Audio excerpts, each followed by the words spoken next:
Green light and a smash to right, and the Yankees have the lead.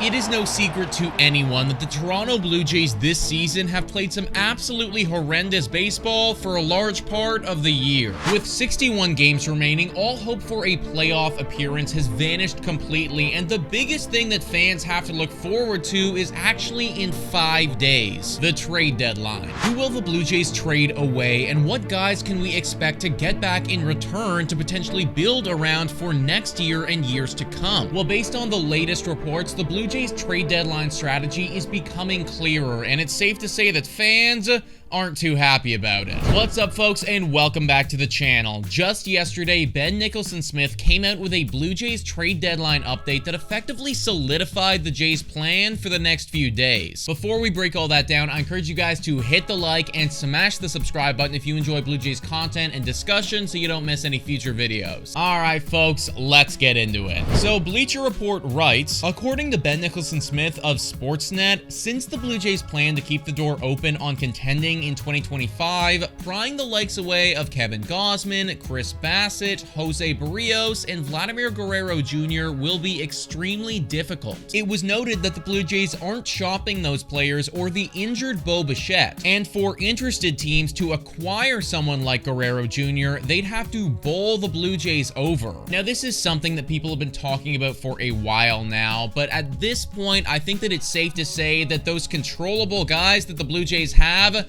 they're not going anywhere, which a large part of the Toronto Blue Jays fan base isn't too thrilled about. Let me read off a couple comments that I found on Twitter in response to this news. Rob argues they need to be open to trading guys beyond this year, actually to make it worthwhile and really take advantage. They actually need to trade guys beyond this year like a Bassett or IKF. Denny Toth writes, the same halfway measures this front office is known for. They are so far behind the other teams, not sure why they expect running back the core would achieve different results. Steele says, a miracle needs to happen in order for this team to compete in 2025. They need a complete rebuild starting with upper management. This management group has been atrocious. Bring back AA. Now, let me just tell you, folks, those were only just a couple of the comments that were shared. There was a lot more. And even though I don't agree with every sour comment that was posted about this, I do certainly see where these fans are coming from. The current players that the Blue Jays are willing to sell don't have that much value anymore, and the return for those guys is going to be minimal at best. And to just trade away the rentals and then just hope that everything is magically going to be solved for 2025 doesn't seem like a very sound strategy to me. And Ken Rosenthal feels the exact same way. And I'm not buying this idea that the Blue Jays seem to be perpetuating